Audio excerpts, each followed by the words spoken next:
Good afternoon, Your Honor. Good afternoon, sir. Good afternoon, everyone. Can I ask you the $64,000 question, Mr. Steele, to begin with? Sure. Is there an interview of Mr. Bean at the hospital or Grady detention facility? Yes, that's what he told me. Okay, can I see it? That's what I've been asking for. No. Do you have it? Do you have one? No, I've been asking for. Well, okay. Here's our challenge. Unless you know there's one and the state's told you they don't have one, then you don't really have a good faith basis to ask that question. Mr. Bean told me. But now there's come to light that Mr. Bean he's at Grady. He's in Grady detention, but he hasn't made a statement to anybody else, any law enforcement officers. Let me take you back, because that's not the way I understand it. Well, did he interview? Did he have discussions with Detective Faust or Detective Lewis at Grady? I can't tell you which detective. I can tell you that is what he said, and it's backed up. By whom? I'm going to show you, if I may. Your Honor, when we play the recording, it takes 10 minutes. Of Mr. Steele's investigator? Yes. Sure, we can hear, but let me hear from Mr. Steele first. Okay. So what happens here, Your Honor, is last time we were together on March 4th, 2024, the district attorney stopped the cross-examination, approached the bench, and the following occurred. This is an excerpt portion. I'll mark it as Mr. Williams, number.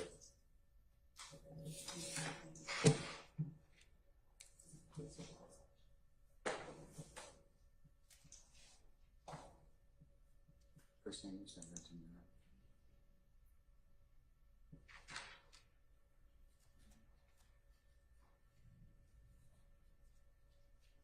Number B, dated today.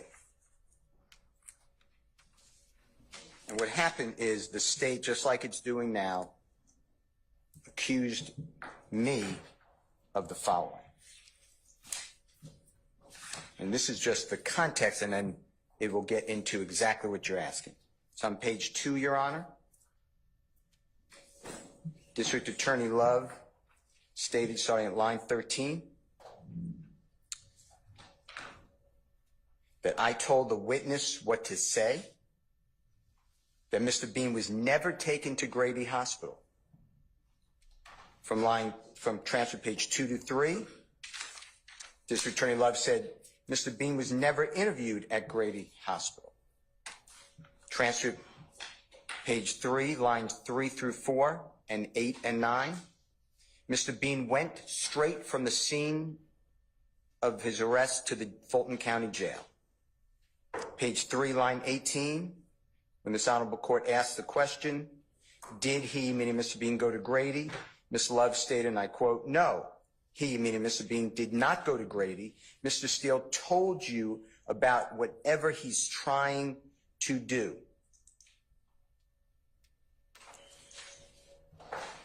You asked me, did he go to Grady? I said, that's what he's saying, or some hospital? Yes. Page 3, line 18. 20 to 22. On page 4 through 5 of the same transcript, I asked. I have the transcript. Okay. I asked in lines, it's transcript 4 through 5. I asked for Mr. Bean's statements to police. And he said, this way I understand it, is Jeffery Williams was not in the vehicle, or he didn't mention him in the vehicle. He put 3 people in the vehicle, and he lied about who was the driver of the vehicle. And I said, it's Brady evidence, I'm entitled to it. Transfer page 5, lines 20. Starting on line 20 through transfer page 6. District Attorney Love answered your question. Nothing shows that Mr. Bean went to the hospital. District Attorney Love on transfer page 5, line 24 through 25. Mr. Steele is misrepresenting that to the court, meaning that he was taken to the hospital. Transfer page 6, lines 1 through 5. District Attorney Love states Mr. Bean went straight to jail, and that the district attorney has the documentation, the printout. I asked to see it. I was never shown it because I didn't believe it to be true. And I'm going to tell you why believed it wasn't true. To answer your question fully. Transcript line 7, page 4 through 5. I have no good faith basis to ask this question. Ask this question is my words. Transcript page 7, lines 6 through 9. District Attorney Love said that I have nothing of either Detective Quinn saying on recording, hey, he went to the hospital. District Attorney Love stated to this honorable court, continuing to tell you that I misrepresented intentionally. Page 7, lines 10 through 24, that I assume things, nothing on the tape. Mr. Steele, this is a quote, put that in there, end quote. Mr. Steele knows it did not happen. Mr. Steele is manufacturing evidence. On page 10, you advised us on line 20 through 25. The issue is whether Mr. Bean was taken to the hospital, whether Mr. Bean made a statement at the hospital, and on transfer page 11, lines 9 through 10, District Attorney Love, again, Adrian Bean never went to the hospital. So I knew that that was all wrong. But, you know, when a lawyer says something like that, maybe my information is wrong. I'd like to see the documentation. I don't get anything. So, Your Honor, and it's in evidence. If it's not, I'd like to put it in evidence.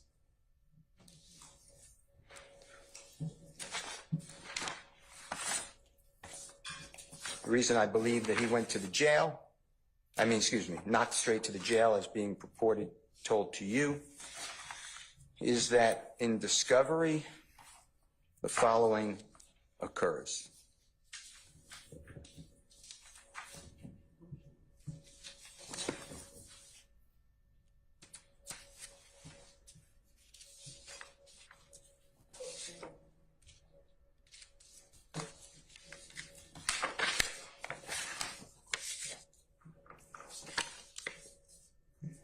And I'll mark this as Mr. Williams' exhibit number 202 with the court's permission. It can be played for the court. This is the file. It was given in discovery by the state of Georgia to Mr. Williams and all.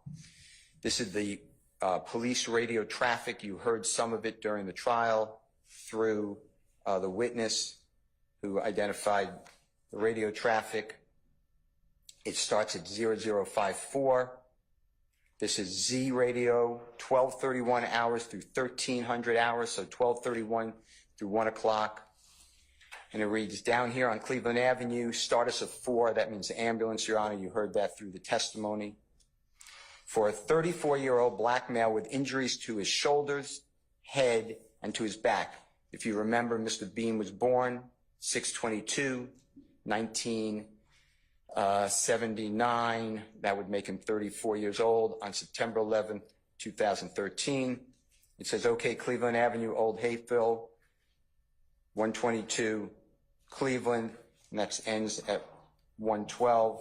At 1300, Major, where do you want me to bring the bus, meaning the ambulance? Oh, come up here to Cleveland and Old Hayfield. Take a right. I'm standing here. I'll direct you in. That's at 1314. At 1602, 2308, I'm still at Cleveland Avenue, Old Hayfield. I got a perp in the backseat of my car. That's at 1607 it ends. At 2808, 2308, I'm right in the parking lot. Tell him to come down Cleveland Avenue. I'll get him. I'm in the parking lot of the Coin Laundry. All right. Trying to get Grady to find you. Right. Then it says unintelligible for my notes. I'll get out of the car and flag him down. That's at 2028. Then at Mr. Williams, I'll mark it exhibit number 203, Your Honor, for purposes of this, or I'll play it for the jury. File Z radio, it's 1301 hours through 1330. So that's 1:01 in the afternoon to 1:30 in the afternoon. Same date, September 11, 2013, 1842 on the recording.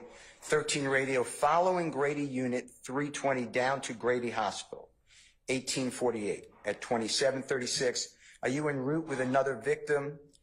We en route with another suspect. The other suspect, okay, I copy that. He's 1050. Also, 1050 is a shot. Says, I don't think so. He's going to be in custody. He's in 83. 83 means another warrant. Mr. Bean at that time had a warrant for the year before for shooting 2 people. You heard that impeachment. He pled guilty to that. He received before the Honorable Judge Downs 15 to do 3. Okay, so why not bring him to Grady? So why not, bring him to Grady? Isn't he injured from the crash? He's probably going to be injured, Sarge. That's why they've taken him to Grady detention, so probably be injured. Okay, copy that. He was the guy that was hit by the car, question mark. I don't know which one the guy he is. This is the one that AC, meaning you heard from AC Booker Higgins, officer, and them got over at the Barber Institute. That is Mr. Bean, in fact. Yeah, that's affirmed at 2836. Then I'll mark it Mr. Williams, Exhibit 204. It's file Z radio. It's 1331 through 1400 hours, so it's now 1:30 to 2 o'clock. 2820, raise 2013 and have them go over. We got the 83, that's Mr. Bean, down here at Grady, and that's at 2827. So I knew he was at Grady when Miss Love was making these representations that I'm misrepresenting. But, you know, I don't find lawyers to do that. Then, Your Honor, there is a recording, and it's at 1949. We can play it for you. It's Detective Quinn and Mr. Bean. So it's 6 days later. So it's now the 17th of September, 2013. And Mr. Bean is being recorded the whole time by Detective Quinn. And Detective Quinn states as follows. At 4456, actually. In what, sir? This is September 17, 2013, recorded interrogation, Detective David Quinn, now retired, with Mr. Bean. And I'll play it for you if you like, but Adrian Bean states as follows. Yes, sir, I lied to the detectives when they first came and talked to me. And I told them that's probably the lies that you're talking about. Detective Quinn then said, okay, what did you tell them? Adrian Bean, I told them Big Fred was driving. So we're sitting here. I have zero information on when Mr. Bean spoke with detectives. But I do know this. Mr. Bean told me that he spoke to detectives at the hospital. Detective Calhoun testified before the court, went down to the hospital, spoke with, it's on recording, Fred Prethrow. Fred Prethrow was asked, what happened? Who was in the car? Fred Prethrow said, DK, Adrian Bean, and me. 3 occupants, 3 occupants. It's on recording. Detective Lewis goes and speaks with DK, who is known as Mr. Walter Murphy. I have no recording. I have no recording of whom? Detective Lewis at the hospital, Grady Hospital, September 11, 2013, meets with Walter Murphy. And Your Honor, as my eyes roll out of my head, I'm about to show you why I do not believe the City of Atlanta Police Department at all. This is served in discovery. I will mark it Mr. Williams C and D. And then you tell me if I'm supposed to believe the allegations from the state of Georgia. And Your Honor, while Mr. Steele is pulling that up, I am reiterating that his failure to believe or not believe is not a good faith basis for asserting facts that are not in evidence. Well, let him finish and I can kind of have another conversation with y'all about it, okay? For purposes of motion, I am handing the court what I was provided in discovery by the state of Georgia. I made it for today's date, Mr. Williams, Exhibit C, as in Colette or Charlie, and D as in Delta. And if you will see and take note, on the top, it's the City of Atlanta Department Supplemental Incident Report, narrative only, page 1 of 1 on both C and D. Your Honor, the incident report is exactly the same, 13-254-1308. The complaint name in both are left out. The date of the report is the same, 9/17/13. It says reserved, and nothing's in there. It then has a narrative section with an affidavit. Your Honor, the first paragraph has Detective Lewis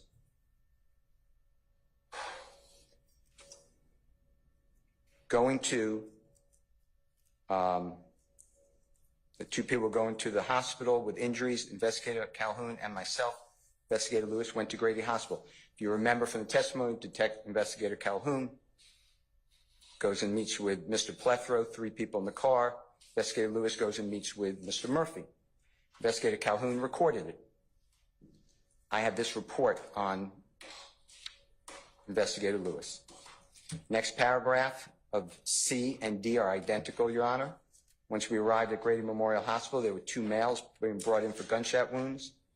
I was advised by the Grady medical personnel were not life-threatening. We could speak with them once they got stabilized. It's going to be identical.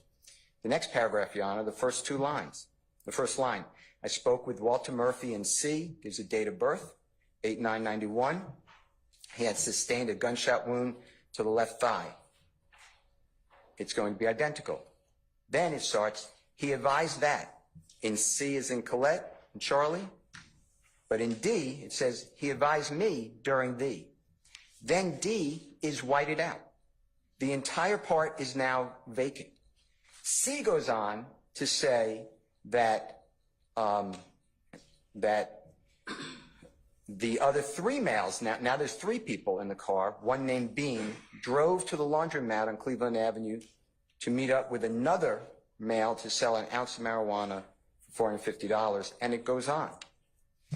Your Honor, at the bottom of C, it is signed, same looking signature of Investigator Lewis, I presume, on 7, reporting officer's signature. It is also signed similar on D, Mr. Williams D. The APD number is written in on D, but it's typed in on C, and it's the same ID number, 3081. As far as Section 9, which is in the center on the bottom, it says sworn to and subscribed before me the 17th day of September 2013 in type on C. D, it's in writing. And then on the bottom, it says supervisor's signature, and a supervisor actually signed off on C, which is supposedly a complete report, as also D, which is clearly whited out. In addition to that, Your Honor, on both C and D, there is a statement at the very bottom before the signature, above the signature line, the undersigned being duly sworn upon his or her oath deposes and states that the foregoing is true, correct, complete, and legible to the best of his or her knowledge and belief. So when I sit here and I hear Miss Love tell me how diabolical I am and how I don't have a recording or I don't have a statement or I don't have a note or a summary or a writing that Mr. Bean was interviewed at the jail, at the detention center after Miss Love told this honorable court total misrepresentations. I don't know. I assume that she had a good faith belief because that's just what I do with lawyers. But she attacks me like I'm out of my mind when this is in the discovery. This is all, she knows this. And then I'm giving C and D, which is clearly going to come out before your court, because if the state doesn't call Investigator Lewis, I'm calling Investigator Lewis. Because this is what I would say is corruption. Because I don't see this often. Do we know why why one statement is incomplete and the other one is? And why I have no recording. And why I only have this on the 17th day of September. And why Detective Calhoun's is all in recording and a report on that day. And why is it that Adrian Bean tells Detective Quinn, when I first spoke to the detectives, I lied to them about Fred Prethro driving? And why is Adrian Bean telling me, yeah, the police wanted young thug, Jeffery Williams, whatever the words are, involved in this case? And why is it that Adrian Bean is on a jail call with his wife? It's the next day. It's September 12th of 2013. And his wife says on that jail call The homicide investigator, who's going to be Detective Quinn, came by a second time yesterday. That's the date of the incident. And he told me that the driver, people think the driver's a woman wearing a wig, but it's really a man. It's a boy. And Detective Quinn is giving this information. And whoever the driver's in big trouble, but if Mr. Bean is a passenger, he may not have any charges. And on that same recording, Adrian Bean is telling his wife, they gave us a story to tell. And Adrian Bean tells me, with Investigator Martin, that that story to tell happened at the hospital. Now, he blames it on Detective Quinn. It's also 10 years before, so maybe it's not Detective Quinn. I'm not saying it's Detective Lewis. My questions were, or some detective. But his point is, it's a detective that introduced Jeffery Williams to this. And then you could go through the crime, which I'm going to do, the crime scene photographs. There's not room for 4 people in the back of the car. In addition, there's no shooting in that car. Like the police did it and they cleared, and I'm not saying Robertson L was not justified. I am not saying that. But Robinson L discharges firearm multiple times and it crashes through the very rear window on the passenger side of that 2004 Nissan. Those bullets go somewhere. Mr. Murphy is shot twice, one in the lower ankle in his right leg and one in his left leg, upper thigh, which strikes an artery. That's why there's so much blood from him. Fred Plethro is shot through the headrest. Now just imagine a 6'3" young man sitting in the ways of those bullets.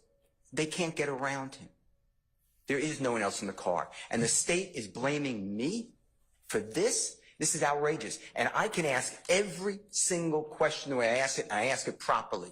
And Adrian Bean, for all that he's worth, the jury makes a determination. And what Ms. Love is trying to do is obstruct the truth from coming out, because she knows all this. That's why last time I was a fibber for telling the court that he went to Grady Hospital. When she realizes it's patently true, now I'm a fibber because no one spoke with him, and I'm just supposed to believe that these officers took him down and they had him on wraps and no one spoke with Adrian Bean. I apologize to the court. That's also a jury. Juries make those determinations. In addition to that, this case should be dismissed. This is outrageous. I'm going to do that once I get it into evidence before the court, but I'll do it now since it came up and Ms. Love is attacking me. And this evidence is wrong. I also ask continuously for all these videos. I don't get it. And then months later, I'm getting a video on the shooting at the movie theater, which I know you don't know about yet, but it's about Christmas of 2000, maybe 15. The point I'm trying to make to you, Your Honor, is this is a moving target by the state of Georgia. And no, to say that I have no good faith belief because I can't show this honorable court where these statements are, that's my point. It's Brady evidence. This is all Brady evidence. And if this happened in another forum, the state bar, I'm not doing that. I don't report people. I believe in people and lawyers. I don't know what Ms. Love is doing, but to attack me on misrepresenting to this honorable court, I have never done that. I will not do that. And I will never, ever do it to any court. That's not what we do. But I also understand my duty is to make this process rigorous, zealous, and I am going to fight for Jeffery Williams in every lawful and ethical manner the entire time. And that includes destroying Adrian Bean's testimony and revealing the truth. In addition to that, Your Honor, the state of Georgia calls our investigator and wants to know dates and how many times we supposedly met with Adrian Bean. That is work product. That is not a statement. That is not covered in any type of work product, and this is not my witness. So when you ask the court and you never got the answer, but OCGA section 17-6-4B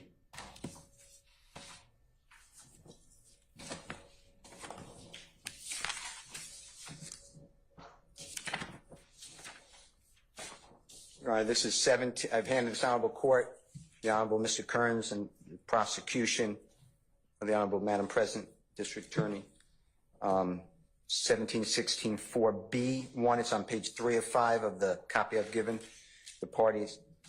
It states the reciprocal discovery, which Mr. Williams did opt into.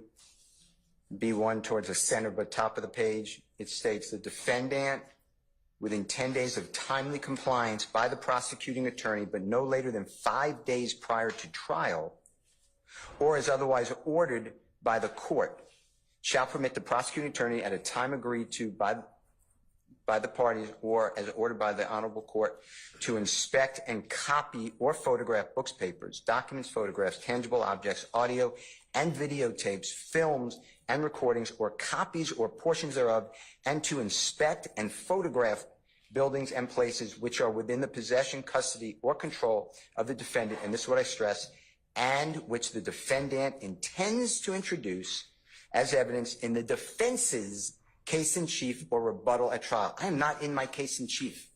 This is the state's case in chief. I'm on cross-examination.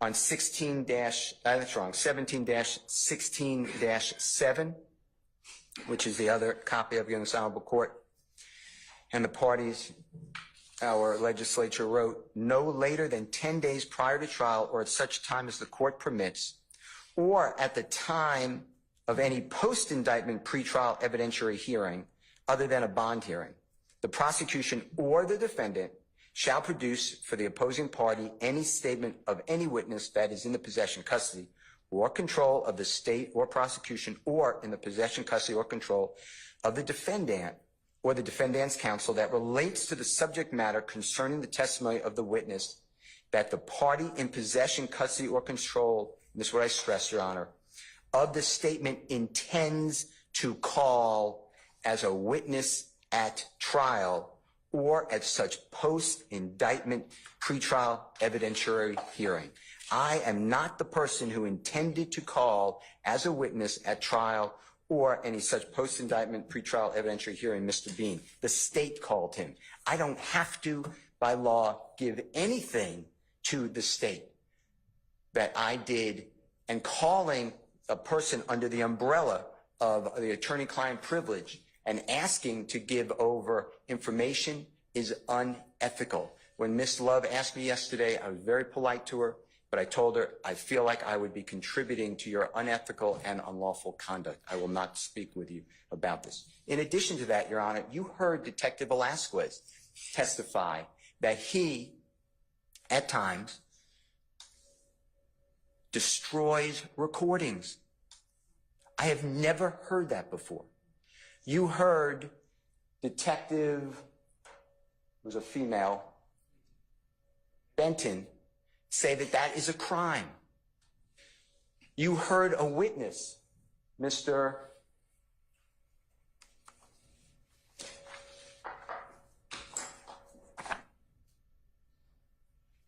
I'll get the name, but he's the one who had the car from his girlfriend, say, Nava Flores, thank you, say that he made a statement to Detective Quinn, and that statement was then erased, deleted, whatever his word is in the transcript. That's what I'm dealing with. And this is all taken together. In addition, if you remember, Mr. Williams is stopped by a police officer, and he testified, I don't know where the video is. It should be there. I don't have the video from anything that is helpful to Mr. Williams. Things that would gotten. I don't have the video in this instant. You would know how many people, the jurors, not you, would know how many people get out of the car. There's a video recording right there. Of course, I don't get that. So my point to this court is for Ms. Love to take me to task and say that I somehow did something untoward is beyond offensive, but I really don't care, because it's, you know, I've always learned that you got to listen to who it's being given from, so I don't really care. But what I do care about is we have delayed the trial for Ms. Love I was cross-examining Mr. Bean last time. I wanted to cross-examine him now. I have every reason. I've impeached him. He said that he did not tell me or Mr. Martin things on that recording. He did not, or he doesn't remember. I've laid the foundation. The Honorable Court wants me to lay the foundation. I laid the foundation. I intend to play the recording with him. I'm also going to play the recording with Mr. Bean and Detective Quinn. Mr. Bean was asked questions by the state of Georgia. They left out all the parts that Mr. Bean admits that he lied on jail calls to his wife. The state didn't ask him about that. I will ask him. And then I plan on playing that recording. It's about 2 hours and 30 minutes. Then I have jail calls that I'm planning to play, where Mr. Bean specifically tells his wife, and he explains it on the recording to me, they gave us a story to tell. He wants to get out of jail. He adopted, inserted Jeffery Williams, an innocent man. I'm asking the court, under all these circumstances, to use its discretion, and I would like this court to bar this trial from going forward, because this is what I'm dealing with, and it's not only now. You are going to hear this. I know I did it earlier, but you're going to hear it over and over again, and Ms. Love continues to try to make me some sort of villain. From her opening statement and defies the court order, don't mention that I'm represented anybody, don't mention any appeal, she puts it on the screen. She asked witnesses, did the Honorable Keith Adams or I speak with a witness? That is not bias. That's what we're supposed to do. You would go crazy on me and Attorney Adams if we didn't interview all these witnesses. That's why we take these breaks. Because the state dumped on us all these witnesses in September, October. I need to interview them. I've been doing it. And now I'm being somehow told that that's a bad idea and I have to give the state all my notes and when I met with people and who I met with them with. I'm not doing it. And it's not required by any law. If you notice, the state doesn't cite any law. The state of Georgia also gave me until 2 nights ago at midnight to provide all this information. I ignored that email. The Honorable Court was on it too. I don't know if you read it, but it is obscene. Miss Love is not my boss.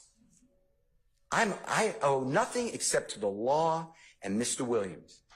And that's where I am. I am so focused on the law, the court, doing it right, and my zealous advocacy for Mr. Williams. And with all this being said, I don't know how I'm standing here at 2:30 in the afternoon. It's 3:30. That clock's up. Okay. All right, 3:30 in the afternoon, and arguing somehow that I'm doing something wrong. I did not hear an apology from District Attorney Love telling the court that I'm not being candid with the court. I don't want her apology, by the way. I wouldn't want it. I don't seek it. But I do want the Brady evidence. I believe that these exist. I believe that there is a memo, a statement, a recording. Nobody goes and talks with Mr. Bean. Why would he say that to the detective 6 days later? And say, I lied to your, whatever it is, coworker, well, I'm not looking at it right now. I lied to your detective, your coworker, your son. Why would he say that? And why would Detective Quinn say, yeah, all right, well, tell me what you said. What'd you lie about? Detective Quinn wasn't like, what? You were interviewed? I don't have a statement. What are you talking about? But now, of course, I'm stuck with Detective Quinn telling me, no, I don't have anything, Mr. Steele. So my point to you, Your Honor, is this is total misconduct. This is clearly misconduct. And if it's not evident, I have never, maybe the court has, but I have never seen, this is the second time. I don't know if you realize it, because it was a pretrial motion. It's the second time that statements, police officers' statements are totally wiped out or changed. It happened with a pretrial, tried to suppress some evidence. Honorable Court denied it. I asked why we have 2 police reports. The officer said, I have no idea. Is that when we had the hack or something to that effect? I can't answer that. Yeah, but I believe that there is some. So there was some discussion at that point in time about it. But this doesn't make sense to me because right at the critical point, I don't know how I got it. I mean, but it was served in discovery, so I appreciate the state doing that. But D, Mr. Williams dated today, right at the critical point of he advised me during on D, Mr. Williams D, it's blank. And then on C, as in Colette or Charlie, he advised that, so it's changed. He and 3 other males. All of a sudden, we're right there with 3 other males. I also interviewed Mr. Murphy. He said, I never said there were 3 males in there. Get the recording. But I have nothing. So now I guess Mr. Murphy's lying. So Mr. Bean's a liar, and I don't get to present the truth to the jury. Mr. Murphy, I guess, a liar, I don't get to present that to jury. All because district attorney who's employed with the Fulton County District Attorney's Office, District Attorney Love tells me I can't do it and tells this court that I'm manipulating. So I am, I'm outraged. I mean, I've never, as you know, I've never been in court. But this doesn't make sense. And to have a lawyer come up and tell you, Your Honor, how lack of candor I have when District Attorney Love knows all this. This is in her own exhibit that's introduced into evidence on radio traffic. And if she doesn't know it, then say, I don't know the case. I shouldn't be making these representations. And where is the documentation that she had on March 4th telling this honorable court that Mr. Bean never went to a hospital and went right to jail, which concerned this honorable court. And you told me, hey, this is important. You're not going to manipulate anybody. I know you're not going to do it. Figure it out. I know you don't want to play games with the court or whatever your words were. You said all that. I know you wouldn't ever do it on purpose, but I need to know, because if he didn't go to the hospital, you're not going to present it, right? And I said, I won't present it. It's true. But it's not accurate. And Miss Love just walks away without any type of admonition to say, you got to tone it down. This is a trial. Your court called it Battle of Titans. The Honorable Judge Tom Davis once told me trials are a collision sport. If they don't like what's coming out, that's for a jury to determine. But the rubber has met the road. I am here. I am prepared. I am focused, and I want to go forward. Well, I'd like you to declare that this case should not go forward because I don't understand how I don't have this information. And it doesn't make sense that, oh, no one got the surveillance. Are you joking? Did you see how many police officers are there? There is a recording that you heard. They were looking at the surveillance video. You heard that. Mr. Adams played that. Or the state actually played it. Mr. Adams asked them to play it. But I don't get the surveillance video from September 11, 2013. How is this all just no big deal? I think it's a big deal. And I think that this is an unfair, not you, Your Honor, this is an unfair trial to put this on Mr. Williams 10 years ago, 11 years ago, and the state is not giving me Brady evidence and now trying to thwart a cross-examination. I just, my mother would tell me that I have a lot of nerve if I raise those issues. Okay. Anything else, sir? I'm going to make a decision as to the issue of Mr. Bean.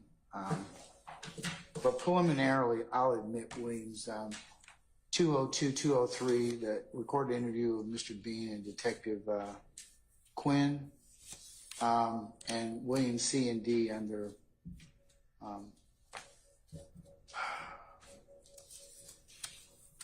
the purposes of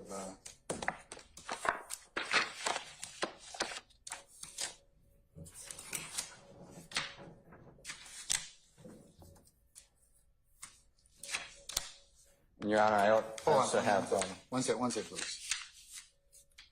In order to make a 103 determination under OCGA 24-1-103. I also have Mr. Williams B, as in Barry Bravo. And actually, I know the court said you're looking at that's an extra portion of the proceedings relating to a bench conference during the testimony of Adrian. I'm gonna rely upon in fact, I'll ask Miss Weaver to attach the rough transcript as the next court exhibit in order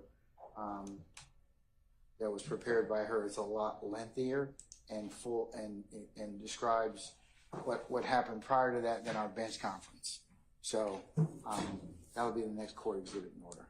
Okay, and that next court exhibit I was referring to as B, Mr. Williams B. Okay. I'll just ask Miss Weaver to include that as well. Okay, all right. Your Honor, I have before the for the court's consideration, State's Exhibit 1JWM. It is the defendant Jeffery Williams list of witnesses, Your Honor. He lists 28 witnesses by name. His list of witnesses, number 29, states any and all co-defendants in the above referenced indictment, but more importantly, number 30, any and all witnesses named in the state's witness list are on defendant Jeffery Williams' list of witnesses. Adrian Bean is a witness listed on the state's witness list, and since defendant Jeffery Williams has listed Mr. Bean as one of the witnesses he intends to call, the state is entitled any interview of Adrian Bean and is entitled to know how many times, what interviews, what recordings defendant Williams has of interviews with Adrian Bean. That's the first thing. But that would be in contravention of 1716-4 and 1716-7. I mean, yeah, you're right. You're entitled to them, but it's for his case in chief. Your Honor, the 1716-7 specifically says any statements of a witness that the defendant intends to call as a witness at trial. And the defendant listed on his list of witnesses that he intends to call. Okay, but it's not his case yet. I understand. And he has no burden to do that. And he may change his mind in that respect. So I'm not even going to consider that until such time as the defendant makes his case in chief. But I agree with you, and I agree with Mr. Steele. It would need to be turned over at that point in time. Your Honor, additionally, Mr. Steele failed to say to the court, point to the court. Instead, he spit out allegations and insults that were meant to, I suppose, take the place of actual evidence. There is no statement, Your Honor. He pointed to... No statement of what? There's no statement made by Adrian Bean at the hospital. I was wondering why he didn't play the interview that he had with Adrian Bean. So at this time, Your Honor, the state tenders for the court's consideration the 10-minute interview that Mr. Steele has. Can I hijack y'all for just a second?